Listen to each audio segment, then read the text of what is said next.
regardez, c'est pas tous les jours dimanche et on parle bien évidemment de ce temps politique qui est en train de s'accélérer. Marine Le Pen qui considère que les discussions sont désormais closes avec le gouvernement et qui de ce fait rend la censure quasiment inéluctable. Réponse il y a quelques instants du Premier ministre Michel Barnier qui, je cite, reste ouvert au dialogue. Voilà ce que dit son entourage.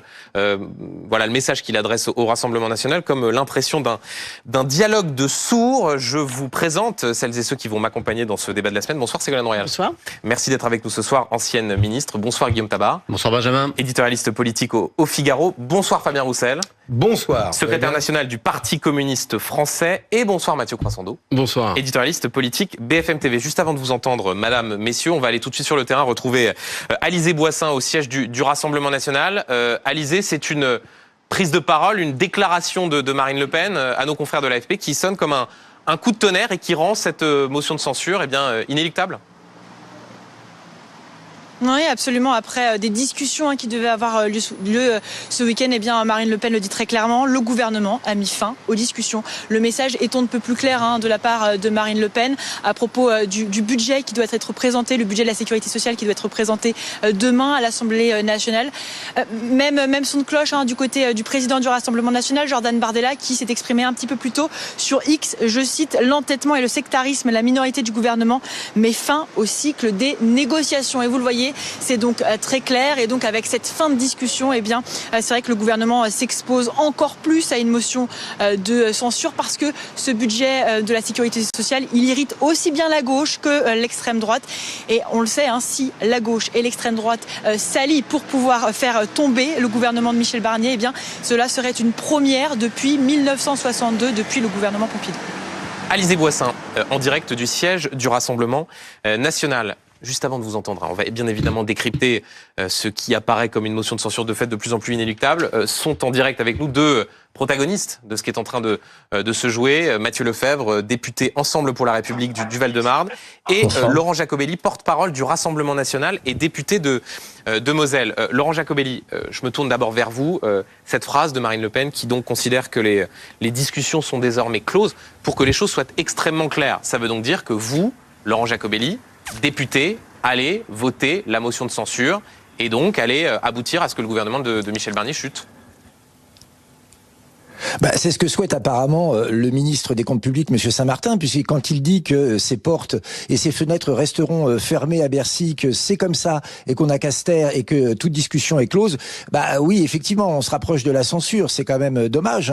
Après des mois où nous avons toujours dit que nous essayons de faire des propositions financées pour préserver à la fois le pouvoir d'achat des Français et faire en sorte que les mauvaises dépenses publiques soient diminuées, on nous dit circuler, il n'y a rien à voir, ou alors parler dans le vide. Mais nous, on ne vous écoute plus. C'est évidemment pas tenable quand on sait que les Français vont devoir payer 30 à 40 milliards d'impôts et taxes supplémentaires, que l'électricité va effectivement augmenter de 3 milliards à cause d'une hausse précédente, que les soins vont être déremboursés et que les retraités ne verront pas leur retraite réindexée au 1er janvier. Donc on demande toujours des efforts aux Français, mais on ne règle pas les vrais problèmes. Le coût de l'aide médicale d'État, c'est-à-dire les soins gratuits aux migrants clandestins, le budget européen ou même l'aide au développement de pays improbables. Laurent Jacobelli, juste pour bien comprendre. Pour que la Chine fabrique les des choses, voitures, Laurent Jacobelli, tout cela est aberrant. En termes de décision et en termes de timing, est-ce que le Rassemblement national peut encore changer d'avis ou est-ce qu'au fond, la décision est prise? Est-ce qu'il y a encore une marge? Puisque, il y a quelques instants, Michel Barnier, par la voix de son entourage, fait savoir, je cite, qu'il reste ouvert au dialogue. Lui, visiblement, est encore prêt à discuter avec vous. Est-ce que vous nous dites ce soir, la décision du Rassemblement national est prise pour voter cette motion de censure? Tout cela n'est pas sérieux, on ne sait même pas qui croire. C'est-à-dire qu'un ministre dit quelque chose et le Premier ministre semble dire l'inverse. Alors avec qui on parle, avec qui on discute? Tout cela quand même manque de sérieux. On a l'impression que le Premier ministre a déjà du mal à négocier en interne avec son propre gouvernement son budget de la sécurité sociale et son budget général, et que avant de parler aux oppositions, il faut déjà qu'il cautérise les plaies de son gouvernement. Tout cela semble complètement fou, désorganisé. Honnêtement, ça semble plus au Titanic qu'à autre chose. Je ne sais pas à quoi on peut s'attendre. J'aimerais bien vous répondre, mais comme moi, les choses évoluent comme vous l'avez dit, les choses évoluent de chaque seconde et on ne sait plus qui est l'interlocuteur. Le Premier ministre lui-même qui a attendu 2 mois avant de recevoir Marine Le Pen et de discuter. Enfin, ça sent l'improvisation, ça sent un peu la panique, mais ça sent pas la sérénité et le sérieux qu'il faudrait pour avoir un budget qui à la fois préserve les Français et diminue les charges d'un État devenu obèse. Une toute dernière question avec vous, Laurent Jacobelli, puisque effectivement on est dans ce moment de flou où Marine Le Pen dit que les discussions sont closes, mais visiblement Michel Barnier reste ouvert au dialogue. À quel moment est-ce que vous prendrez cette décision définitive ? Marine Le Pen avait fixé un ultimatum en disant que Michel Barnier et le gouvernement avaient jusqu'à lundi. Est-ce que c'est demain que vous prendrez tous ensemble, éventuellement en réunion de groupe, la décision définitive de censurer ou pas le gouvernement ?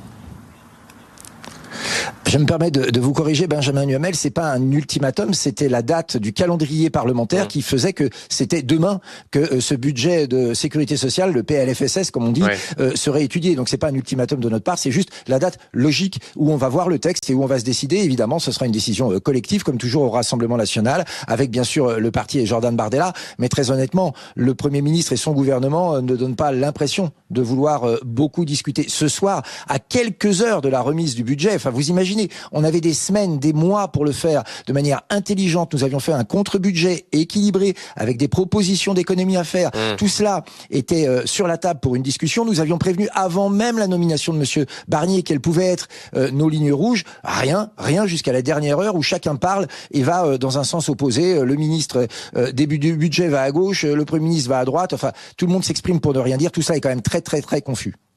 Merci beaucoup Laurent Jacobelli d'avoir été avec nous en direct dans C'est pas tous les jours dimanche. Avant de vous donner la parole, Mathieu Lefebvre, et à vous sur ce plateau, je voudrais qu'on aille faire un détour par la rue de Varennes à Matignon où nous attend Loïc Besson. Loïc, c'est vrai qu'il y a une forme de confusion. Dans les colonnes du Parisien, ce matin, le ministre du Budget, Laurent Saint-Martin, dit que sur la question du budget de la sécurité sociale, il n'y a plus de marge possible. Et il y a quelques instants, Michel Barnier, ou du moins son entourage, qui dit à peu près l'inverse. Expliquez-nous. Ah oui, c'est le dernier rebondissement à 7 heures en tout cas, parce que les négociations sont âpres et que tout se passe par médias interposés jusque-là. Déclaration de l'entourage du Premier ministre. Le gouvernement reste ouvert au dialogue comme il est depuis le début. C'est ce que nous fait donc savoir Matignon ce soir en réponse aux déclarations il y a à peine quelques heures de Marine Le Pen qui considérait que les négociations sont interrompues. Pourquoi ? Parce que le ministre du Budget a fait ce matin une interview dans la presse, dans le Parisien, où il explique que le gouvernement ne fera pas de nouvelles concessions. Sauf que c'est la dernière journée de négociation. Le texte, la première partie du budget sur la sécurité sociale, vous l'avez dit, est présenté demain à l'Assemblée nationale. Pas de nouvelles concessions, alors que Marine Le Pen avait fixé ce matin une dernière ligne rouge, notamment le déremboursement de médicaments. Cette interview de Laurent Saint-Martin, elle a été validée, relue par Matignon, comme c'est l'usage pour les ministres, validée donc les propos par le Premier ministre. Mais ce soir, l'entourage de Michel Barnier nous dit autre chose, preuve que les négociations ne sont pas terminées. Il y a à peine 48 heures, Michel Barnier disait encore que ce budget était encore améliorable. Il le rappelait qu'il avait été fait dans l'urgence, que les négociations étaient donc encore possibles. Texte présenté demain, et ce texte qui sera présenté à l'Assemblée nationale, ce n'est pas forcément celui sur lequel les sénateurs et les députés se sont mis d'accord, c'est bien le gouvernement qui pourra le présenter, à voir quels seront les derniers ajustements à l'intérieur. Loïc Besson en direct de Matignon avec Adrien Fache. Et dur métier que d'être journaliste politique en ce moment et de comprendre les revirements, les échanges par médias interposés. Fabien Roussel, cette information qui reste la principale information de la fin d'après-midi, Marine Le Pen qui considère que les discussions sont désormais closes et qui donc rend cette motion de censure quasiment inéluctable, même si Michel Barnier visiblement essaie de rattraper un petit peu le coup. Au fond, vous qui avez comme objectif de faire tomber le gouvernement Barnier, c'est une bonne nouvelle pour vous que Marine Le Pen considère désormais que les discussions sont closes, puisque vous avez besoin des voix du Rassemblement national pour faire chuter Michel Barnier. C'est caricatural ce que vous dites. Ah, c'est mathématique. D'abord... je vois Mathieu Croissando qui acquiesce en plus. Vous dites que... oui, il peut acquiescer. C'est dur pour vos journalistes, mais c'est dur pour les Français ce qui se passe en ce moment. C'est dur pour les Français, c'est dur pour les maires, c'est dur pour les chefs d'entreprise, c'est dur pour les salariés. On a 300 000 menacés par 300 PSE en ce moment. C'est dur pour les présidents d'associations. Enfin, je peux vous dire, c'est dur pour beaucoup de monde. Aucune lisibilité sur 2025 et sur la manière dont la France va pouvoir faire face à tout ce qui se passe et tous les défis qu'on a en face de nous. Et donc, je pense d'abord à eux. Voilà. Ce que je sais, c'est que le gouvernement, il peut dire que il est prêt à négocier. Le budget de la sécurité sociale qui est sorti de la commission mixte paritaire, le budget de la sécurité sociale là qui va être proposé au vote demain, il est plus dur que celui qui était prévu par le gouvernement. Il a été durci sur un certain nombre d'aspects. Ils ont fait 600 millions d'euros d'économies supplémentaires sur les dépenses de santé. Il n'y aura pas d'augmentation pour les retraités de plus de 1500 euros de pension par mois, enfin seulement 0,8, mais il n'y aura pas d'indexation sur l'inflation. Et puis il y a toujours ces hausses de médicaments, ces hausses des consultations médicales. Et en ce moment, ça c'est la première chose. Et en ce moment même, au Sénat, juste avant de rentrer sur le plateau, j'ai eu la présidente de notre groupe, Cécile Cukierman. Les groupes de gauche ont décidé de quitter la séance parce qu'en ce moment, le gouvernement, par voie d'amendement, est en train d'effacer le travail qui a été fait par le Sénat ces derniers jours. Ça veut dire sur que la question du budget de l'État. Ça veut dire que Monsieur Barnier méprise même Monsieur Larcher. Il est en train de s'asseoir sur le Sénat après s'être assis sur l'Assemblée nationale. On aura tout le temps. Excusez-moi, mais enfin le sujet c'est d'abord ça quand même. Non, mais on aura tout le temps de parler du contenu de ce budget, effectivement des conséquences directes sur les Français. Si ce budget était voté et s'il n'y avait pas de budget, puisqu'il y aura aussi des conséquences. Mais pour être très clair sur le vote d'une motion de censure qui aurait lieu mercredi si demain Michel Barnier décidait d'engager la responsabilité du gouvernement. Vous souhaitez que le gouvernement Barnier soit censuré? Mais si. Et avec les si, il n'y a pas de politique. On ne sait pas ce qui va se passer. Mais si, on ne sait pas ce qui va se passer. Le gouvernement peut décider, tout simplement, que si son budget de la sécurité sociale est rejeté lundi, il n'est pas obligé de déposer un 49.3. Il peut décider que son budget ayant été rejeté, il le remet en discussion, et il repart pour une nouvelle lecture. Et ça peut durer comme ça jusqu'à la fin des dates prévues pour l'étude des budgets, c'est-à-dire fin décembre. Et à la fin, il peut même décider que si ces budgets sont rejetés, il n'est même pas obligé de mettre un 49.3, il peut décider de les imposer par voie d'ordonnance. C'est bien la raison pour laquelle je reste sur le fond, sur ce qu'il y a dans ces budgets, ce qu'il y a de mauvais pour nos concitoyens, pour nos entreprises, pour le pouvoir d'achat, pour nos collectivités, pour nos associations. Et c'est là-dessus qu'il faut débattre. Et c'est pour ça que les Français sont très inquiets. Et puis, encore une fois, je pense à tous ces plans de licenciement en cours aujourd'hui. Les salariés sont inquiets. Les entreprises sont en train de fermer des sites les uns après les autres, sans garantie d'avenir sur la fin de l'année et l'année 2025. On a des vies en jeu, des vies humaines et une industrie stratégique pour notre pays qui est en train de partir. Et on va parler de tout cela juste avant d'aller retrouver Mathieu Lefebvre, qui ce soir va avoir la dure tâche de porter la voix du gouvernement, puisque c'est pour lui dire que les ministres sont en ce moment relativement difficiles à joindre. Guillaume Tabar, il faut là encore essayer de faire comprendre à ceux qui nous regardent ce qui est en train de se passer. Oui. Il y a une sorte d'accélération du temps politique, mais pas spécialement de clarté, toujours de la confusion, puisqu'on a les deux principaux protagonistes de cette crise politique, l'une qui dit il n'y a pas de discussion, et l'autre, Michel Barnier, qui dit si, on est ouvert au dialogue. Qu'est-ce qui se passe? Alors, la complexité, elle vient aussi de ce qu'on a deux textes différents. On a le budget de la sécurité sociale, qui sera en principe voté ou rejeté demain, et le budget général, qui lui est encore en cours de discussion et sera voté à la fin du mois de décembre. Lorsque Laurent Saint-Martin dit on ne discute plus, le ministre du budget dit on ne discute plus du budget de la sécurité sociale, Michel Barnier, par la voix de ses conseillers, ne dit pas autre chose cet après-midi.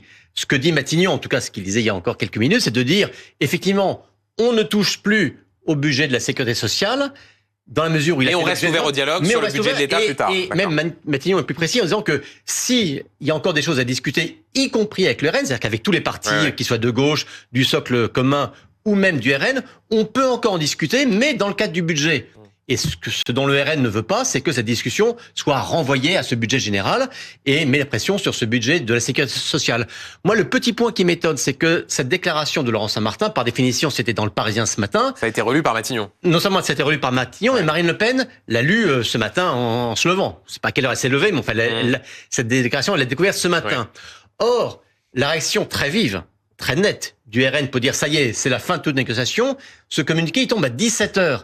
Si effectivement la phrase de Laurent Saint-Martin disant on ne touche plus au budget de la Sécu était un motif de rupture, pourquoi il a fallu attendre une journée entière pour dire ah non, c'est la négociation est rompue? Ce qui effectivement peut donner l'impression qu'il s'est passé quelque chose, peut-être dans la coulisse, alors qu'il y avait vraisemblablement des discussions toujours entre le Rassemblement national et le gouvernement. Bonsoir Mathieu Lefebvre.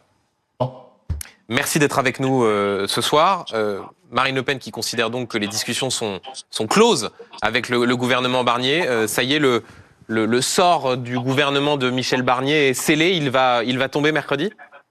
Je ne crois pas. Je pense qu'il reste encore des marges de manœuvre de négociation. D'ailleurs, pas uniquement avec Marine Le Pen, mais avec toutes les formations politiques. Mais il faut aussi que les Français comprennent bien l'immense responsabilité qu'est en train de prendre Marine Le Pen. Elle est en train de prendre la responsabilité de plonger le pays dans le chaos, dans une crise politique et financière comme nous n'en avons pas connu depuis 1962. Il n'y a pas eu de motion de censure adoptée depuis 1962. Et l'immense responsabilité, elle est partagée également avec la gauche, avec Monsieur Roussel, avec le Parti socialiste, qui a été un grand parti de gouvernement et qui s'apprête aujourd'hui à joindre ses voix à celles du Rassemblement national pour que le pays saute dans l'inconnu et pour que, contrairement à tout ce que souhaitent les Français, c'est-à-dire un petit peu de stabilité et du travail au service de l'intérêt général, vole en éclats. Mathieu Lefebvre, on peut parler encore une fois des conséquences de ce qui adviendrait si le gouvernement chutait, mais là juste pour être extrêmement précis, vous dites je ne crois pas que le gouvernement sera censuré, il y a encore des marges.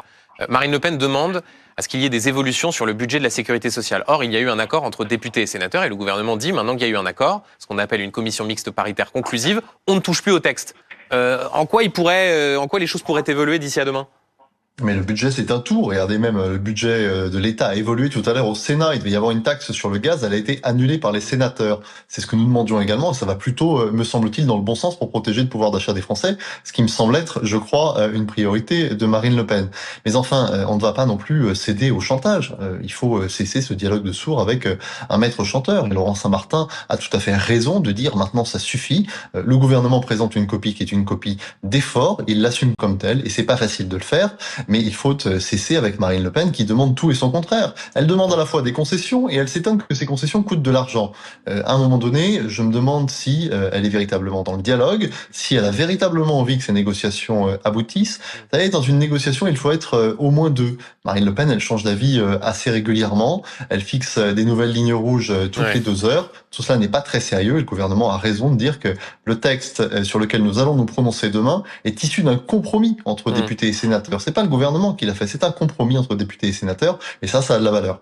Mathieu Lefebvre, restez avec nous. Ségolène Royal, là encore vous qui avez l'expérience de ces moments de tension politique, est-ce qu'on peut imaginer que du côté de Marine Le Pen, ce soit une sorte d'ultime façon de mettre la pression sur le gouvernement, ou est-ce que là, des informations que vous avez, qu'on a données, les dés en sont jetés, le gouvernement sera censuré dans 3 jours? On a l'impression que les jeux sont faits. Et la communication gouvernementale que l'on vient d'entendre, on la comprend, parce que c'est un argument qui consiste à dire c'est nous ou le chaos. Cette communication n'a pas fonctionné.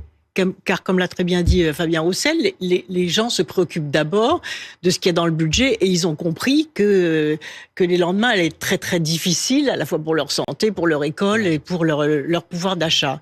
Et finalement, là, il y a un petit jeu de communication pour savoir qui va porter la responsabilité de la rupture. Parce que d'un côté, vous avez Marine Le Pen qui prend acte des déclarations du ministre du Budget et de l'autre, donc Matignon qui répond, mais si on est ouvert au dialogue, donc ça va se jouer sur qui va être responsable de cette rupture du dialogue. Mais en fait, ce que l'on peut observer, c'est que les jeux étaient écrits à l'avance. Le scénario était écrit. Pourquoi le scénario était écrit ? Parce que c'est pas ce que dit Marine Le Pen. Marine Le Pen a dit si j'avais, au fond, ce qu'on comprend, si j'avais été traité davantage auparavant, si j'avais été reçu plus tôt. Oui, mais ça, c'est. Je vous parle du fonctionnement des institutions et de la façon dont la Constitution a été appliquée. C'est-à-dire, on est en 5e République, les institutions sont solides, à condition de respecter les règles du jeu de ces institutions. Or, on a eu des élections européennes qui ont été perdues par le parti au pouvoir. Derrière, il y a une dissolution. Pourquoi pas, si c'était pour prendre acte justement de l'écart entre ceux qui occupaient les institutions et et la façon dont les Français avaient parlé dans les urnes. Et derrière, les Français n'ont pas compris que soit nommé à Matignon quelqu'un issu d'un parti qui avait perdu les élections. Donc finalement, la dissolution n'a pas tenu compte ensuite dans les décisions institutionnelles qui ont été prises de ce qui avait été dit dans les urnes. Pourquoi pas ? Peut-être que Michel Barnier aurait pu faire un gouvernement dont acte qui reflète le front républicain. Car il y a un front républicain qui a fonctionné et qui ne s'est pas retrouvé au gouvernement. Donc ce que vous dites, c'est qu'au fond, les choses étaient viciées C'est ça, il y a eu un fonctionnement institutionnel qui n'a pas tenu compte de ce qu'ont dit les Français dans les urnes. Et ce qui m'a beaucoup surprise, ce qui est très nouveau, puisque quand on regarde sur la longue durée, la compréhension de l'opinion de ce qui se passe, là, les Français sont massivement pour une sanction.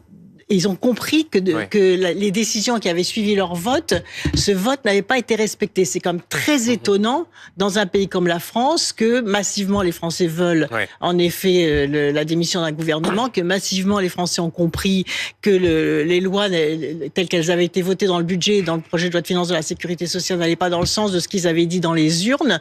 Et c'est ça qui est nouveau. Et je pense pour terminer que nous sommes dimanche. Vous savez, le samedi et dimanche, les députés retournent dans leur circonscription. Donc ils sont au contact des gens. Ils sont à portée d'engueulade.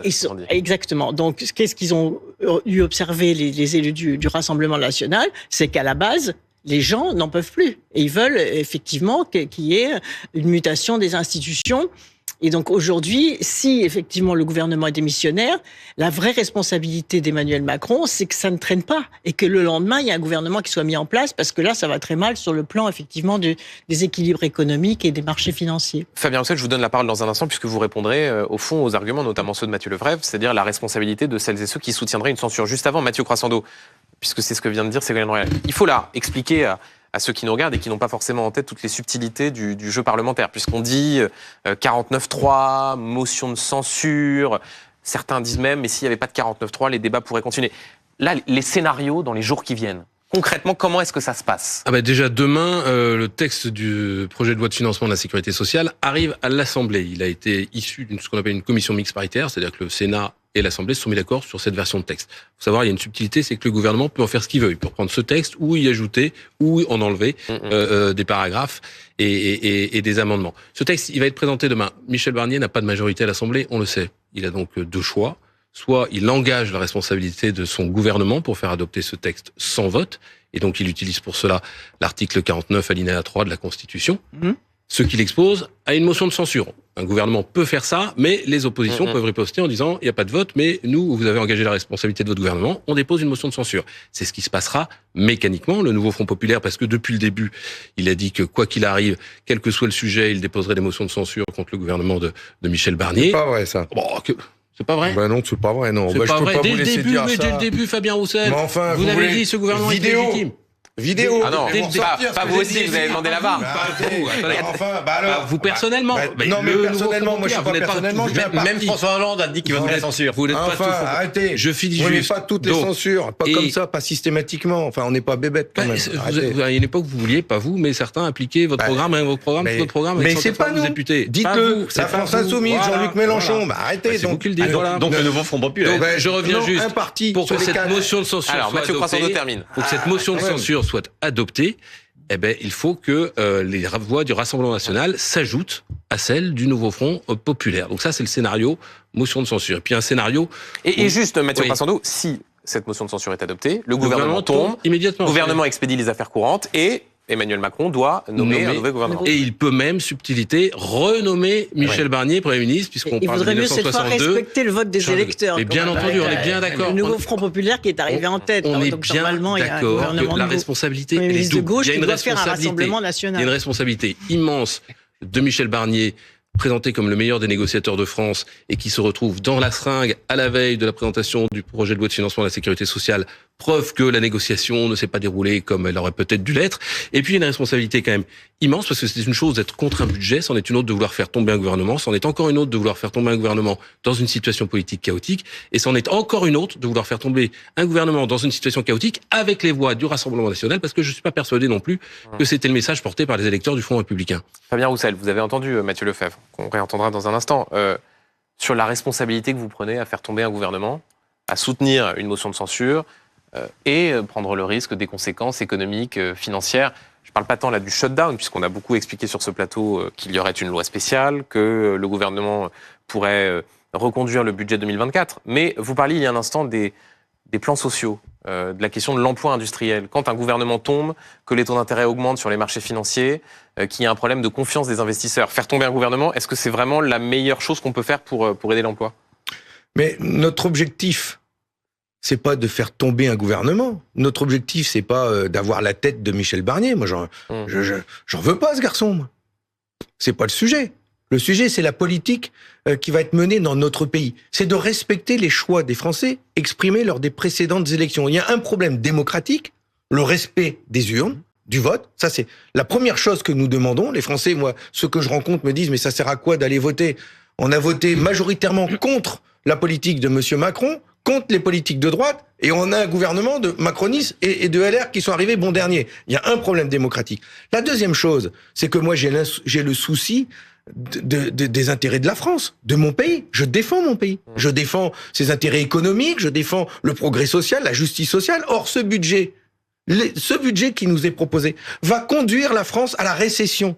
Ce budget, il est toxique, il est mauvais. Il est mauvais autant pour les entreprises, pour nos services publics, pour les collectivités que pour le monde du travail. Est-ce qu'il y a dans ce budget des mesures pour protéger les salariés de Auchan, pour protéger les salariés de Michelin, ceux de ArcelorMittal, ceux de Vencorex, une entreprise de... Et vous pensez, Fabien Roussel, que ces salariés seront aidés par un budget qui tombera et une loi spéciale qui reconduira le budget 2024 ? Justement, on a besoin aujourd'hui, et d'ailleurs le Conseil national du Parti communiste français s'est réuni hier. Nous avons débattu de cette situation qui nous préoccupe, qui nous inquiète, comme tout le monde. Et j'ai appelé justement à ce qu'il y ait un pacte social, un pacte qui permette, de respecter ce que disent les Français, mais aussi de répondre à leurs attentes, de répondre à leurs inquiétudes, de protéger leur pouvoir d'achat et leurs emplois. Et pour cela, nous ne demandons pas, nous, un gouvernement qui mettrait en place tout le programme du NFP, et rien que le programme du NFP. Nous savons bien qu'il n'y a pas de majorité absolue pour cette coalition de gauche. Nous demandons, nous, au Parti communiste français, quelques mesures simples, d'urgence à mettre en œuvre tout de suite, qui répondent autant aux salariés, au monde du travail, au pouvoir d'achat des Français, qu'au monde économique, qu'à nos collectivités. Et donc, nous mettons ça sur la table comme des points de discussion, des mesures d'urgence pour ouvrir la discussion, pour créer ce pacte, ce pacte social, ce pacte d'urgence pour notre pays. Mathieu Lefèvre, paradoxe quand même, c'est que là, moi je vous entends effectivement considérer que celles et ceux qui vont voter la censure seraient irresponsables, le risque de chaos, tempête économique, financière. Mais enfin, ça fait plusieurs semaines que sur les plateaux de BFM TV, vous ne cessez de dire que ce budget n'est pas un bon budget, qu'il y a trop d'augmentation d'impôts, qu'il y a trop d'augmentation du coût du travail. Donc c'est pas un bon budget, mais celles et ceux qui veulent le faire tomber se trompent. Mais vous savez, évidemment, nous avons critiqué beaucoup des aspects de ce budget. Il y a trop d'impôts et pas assez de réformes. Enfin, il y a un monde entre critiquer un budget et vouloir faire chuter le gouvernement, vouloir précipiter le pays dans une crise politique qu'elle n'a pas connue depuis 1962. Enfin, encore une fois, une France sans budget, c'est du jamais vu sous la Ve République. Donc moi, j'entends tous ceux qui nous disent on va pouvoir y arriver, on va pouvoir s'en sortir, les fonctionnaires vont être payés. La vérité, c'est que les agriculteurs, les mesures qu'on a prises pour eux au 1er janvier, s'il n'y a pas de budget, comment on fait? Les recrutements de policiers, de militaires, comment on fait s'il n'y a pas de budget? Les taux d'intérêt, les Français vont payer plus cher leur emprunt demain, leurs entreprises vont devoir emprunter plus cher, le coût de la dette va augmenter. Tout ça, ce sont des questions extrêmement concrètes auxquelles toutes celles et ceux qui s'apprêtent demain ou après-demain à censurer le gouvernement ne répondent pas. Et puis par ailleurs, il y a une grande forme d'hypocrisie. C'est très facile de critiquer, c'est très facile de censurer. Mais quelle est l'alternative? Est-ce que c'est un gouvernement qui va de Marine Le Pen à Mathilde Panot en passant par Madame Royal et Monsieur Roussel? Quel est le plan B de tous celles et ceux qui veulent censurer? La vérité, c'est qu'il y a quand même des gens dans ce pays qui font de la petite politique politicienne et qui privilégient leur intérêt de court terme parce qu'ils pensent que c'est leur intérêt de court terme à l'avenir du pays. Alors oui, ce budget, il n'est pas bon en tout, mais mieux vaut un mauvais budget plutôt que pas de budget du tout. Guillaume Tabar, moi je suis frappé de quelque chose depuis que le gouvernement a commencé à dramatiser sur les risques financiers, les risques économiques. Le sentiment que ça n'a pas pris. Non seulement dans l'opinion, qui par ailleurs, quand on les interroge sur la responsabilité des responsables politiques si le gouvernement chutait et sur la situation générale, ils imputent cette responsabilité-là principalement au président de la République. C'est bien la preuve que tous ces messages-là de dire la porte-parole du gouvernement, ce risque de scénario à la grecque, que ce sera une tempête, les Français en fait ont quasiment intégré que le gouvernement Barnier allait chuter. Non, mais disons que la dramatisation est toujours une... Quand elle est excessive, elle n'est pas crédible. Il y a certains, je crois même c'est Elisabeth Borne, qui a dit attention, s'il n'y a pas de budget, les cartes vitales ne pourront pas être utilisées. Bon, au début, la menace du chaos allait jusqu'à dire ce qui est faux. On ne pourra plus rien faire. Tout ça, c'est révélé faux. Alors, ça ne veut pas dire qu'il y aura tout en disant Elisabeth Borne, ce budget est mauvais sur les dépenses, mauvais sur les recettes, mais je le vote quand même. Oui, bon, ça c'est un autre. Oui. Bon, mais donc ça veut dire qu'il n'y aura pas de conséquences économiques à l'absence d'un budget voté. Mais lorsque l'on veut faire peur aux gens, quand on dit attention, vous prenez la responsabilité de tout détruire, c'est à double tranchant parce que les gens ont le souvenir d'un certain nombre d'autres épisodes de la vie démocratique. Je pense à un exemple qui n'a pas forcément de rapport direct avec le budget, mais qui, je pense, a quand même certaines similitudes. Le fameux référendum sur la Constitution européenne. À l'époque, tous ceux qui défendaient le oui au traité européen disaient attention, si on vote non, ça va être épouvantable, il y aura plus d'Europe, ce sera le chaos, etc. Bon, les électeurs majoritairement ont dit non au traité. Je rentre pas sur le bien fondé de ce vote. Bon, mais on a vu que on a trouvé d'autres solutions et que c'était pas forcément. Il est rentré par la fenêtre. Alors, ce qu'on a acheté par la grande porte. Et avec le budget, c'est un peu la même chose. C'est-à-dire que quand on menace trop, on dit attendez, bon, surtout que il y a une part de responsabilité partagée dans la situation économique. Si aujourd'hui la France est dans une situation budgétaire plus que tendue, c'est peut-être parce qu'il y a un budget qui est compliqué à faire voter aussi, mais peut-être aussi parce que les décisions des gouvernements successifs, de droite, de gauche et de celui-là, ont conduit aussi là où on est. Donc les gens, ils ont tout cet historique en tête. Donc et ensuite, dans un discours politique, le moins crédible est toujours celui qui est le moins populaire. Alors c'est vrai qu'il y a eu une sanction à l'égard du gouvernement macroniste, d'Emmanuel Macron, que ce gouvernement, même si c'est pas un gouvernement macroniste, mais il y a des macronistes en son sein, voilà. Et ce qui fait que c'est lui dont la parole est peut-être la moins crédible aujourd'hui. Il doit en tenir compte. Mesdames, Messieurs, j'aimerais qu'on essaie de se projeter, puisque le scénario qui apparaît en l'état le plus probable, on le voit depuis plusieurs minutes, c'est la censure, qui serait donc votée mercredi, puisque Marine Le Pen, je le répète, dit que les discussions sont désormais closes avec Matignon. Ségolène Royal, le gouvernement est censuré mercredi. Il se passe quoi après ?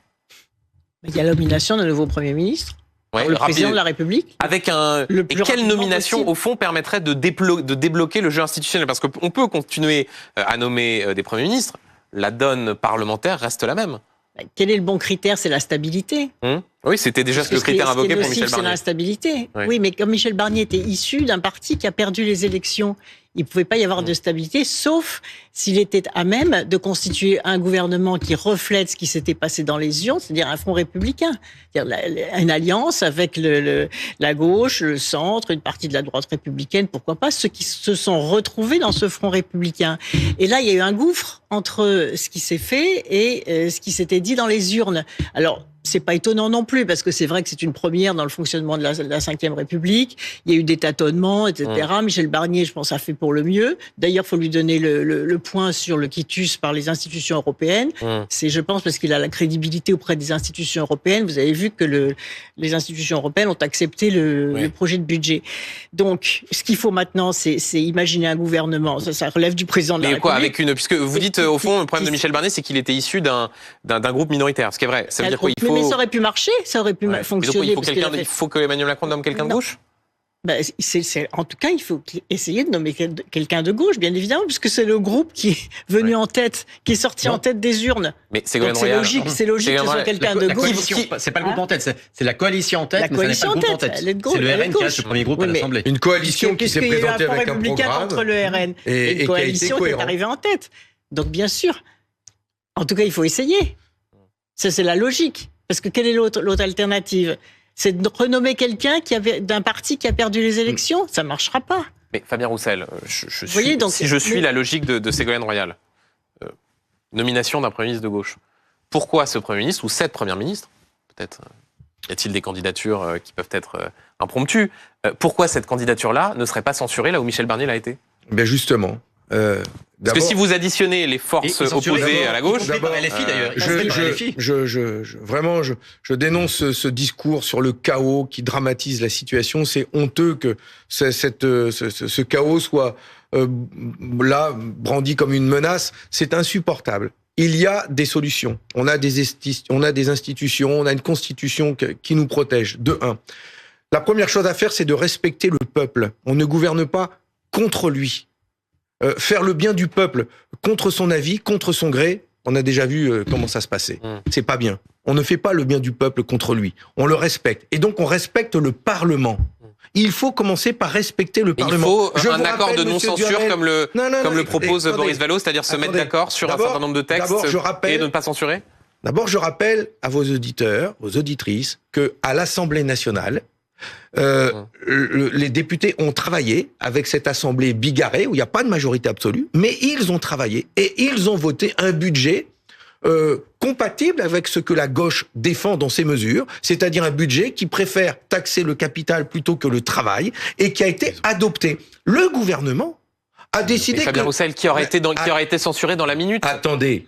Si vous additionnez les voix du Rassemblement national, de la droite et du Socle commun, ce budget-là aurait été censuré. Je vous dis que déjà à l'Assemblée nationale, nous avons su travailler et construire des majorités. Ça, c'est la première chose. Et la deuxième chose, effectivement, ce que nous appelons, nous, c'est qu'il y ait la nomination en cas de censure et de démission du gouvernement, à ce qu'il y ait la nomination d'un gouvernement capable de construire des majorités qui répondent aux attentes des Français, qui ne tapent pas sur leur pouvoir d'achat, qui les protègent, qui protègent autant nos services publics que notre industrie, qui redonnent de la confiance, qui nous projettent sur l'année 2025 dans l'attente de prochaines élections, parce que de toute façon, personne n'a la majorité absolue. Il faudra donc faire y compris la gauche. Y compris la gauche, je l'ai dit. Il faudra donc faire des pas l'un vers l'autre. C'est bien la raison pour laquelle nous, au Parti communiste français, nous mettons quelques mesures sur la table permettant d'avancer et de construire. Et donc, nous appelons à la constitution d'un gouvernement capable de construire des majorités et permettant de répondre aux urgences de notre pays. Baisser le coût de l'énergie, protéger notre industrie, relancer nos services publics qui sont en souffrance. Les gens attendent des réponses concrètes à leurs problèmes. Mathieu Croissando, très bien.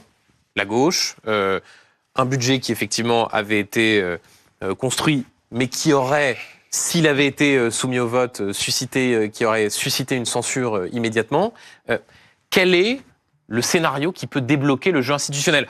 Au fond, depuis quelques jours, on entend de plus en plus de voix évoquer la démission du président de la République, avec d'ailleurs des voix qui ne sont pas des voix hétérodoxes. Charles de Courson, Jean-François Copé.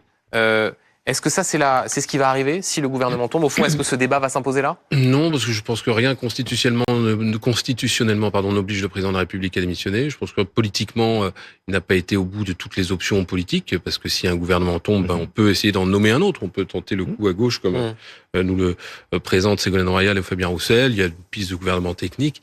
Et puis surtout, ça ne change rien à la situation, il faut le rappeler, de l'Assemblée. C'est-à-dire qu'un des présidentielles anticipées, un nouveau président serait confronté au même problème, c'est-à-dire absence de majorité à l'Assemblée nationale. Donc je pense que c'est une option qu'agitent ceux qui veulent une élection présidentielle anticipée. Donc la France Insoumise, donc le Rassemblement national, mais ce n'est pas un cas de figure envisageable à l'heure actuelle. On n'est pas encore dans une crise de régime, on est dans une crise politique. Après, Michel Barnier peut aussi choisir demain de ne pas dégainer de 49.3. Il peut tenter de passer son texte au vote. Le texte peut se faire recaler. À ce moment-là, il y a un cheminement législatif qui reprend, Assemblée, Sénat.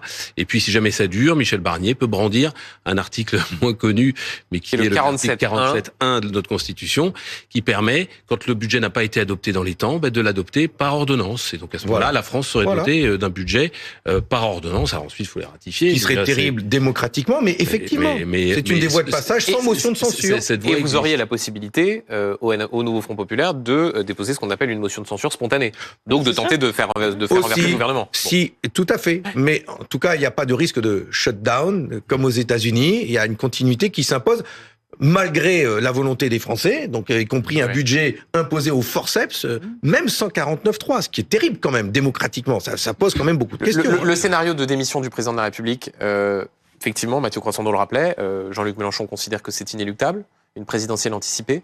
Pour notre part, avec lui ? Pour notre part, et nous en avons discuté nous aussi, c'est que nous pensons que se lancer dans une nouvelle élection présidentielle, là, aujourd'hui, anticipée, contribuerait justement à installer encore plus d'instabilité. On vient de perdre 6 mois dans notre pays.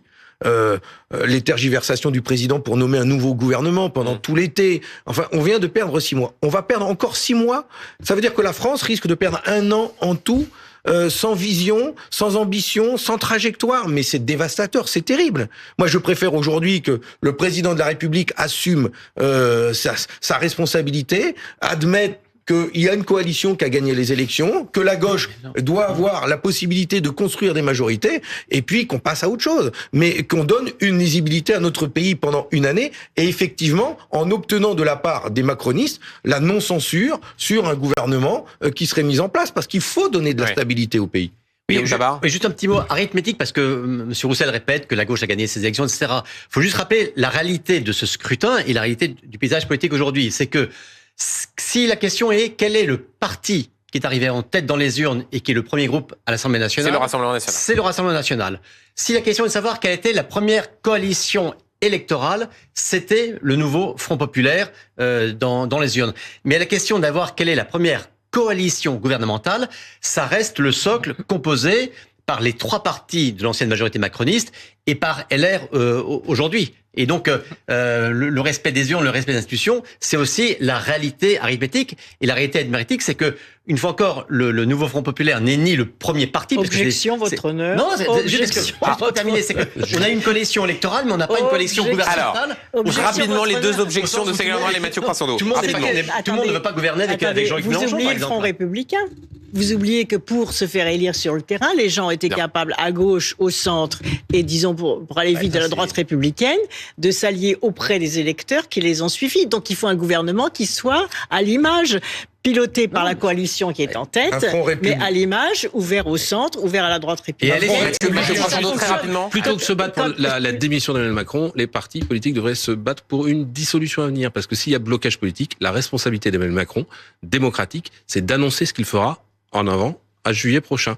Et il peut pas escamoter la campagne des législatives en décidant au dernier moment de dissoudre. Il faut qu'il s'y engage avant pour que les gens aient le temps d'un débat démocratique et d'avoir une assemblée peut-être un peu plus représentative. Et rappelons-le constitutionnellement, le président qui ne peut pas redissoudre l'assemblée avant juillet prochain. Oui, mais il peut dire avant ce mais il peut l'annoncer, ce qui augure de toute façon de temps politique particulièrement agité. Nous aurons l'occasion d'en reparler. Trouver un gouvernement stable. Et vous êtes candidate éventuellement Oui, je l'ai été, je le suis toujours. Bon. Et M. Roussel soutiendrait Ségolène Royal comme première ministre ou pas? Je pense que les gens ont besoin d'ordre juste c'est une bonne idée ou pas, et d'intelligence collective. Nous, on a dit que ce n'était pas une affaire de casting et de personnes, mais de contenu politique et de mesures à prendre pour les Français. Et les discussions pourront... C'est d'abord le contenu et c'est pas les personnes.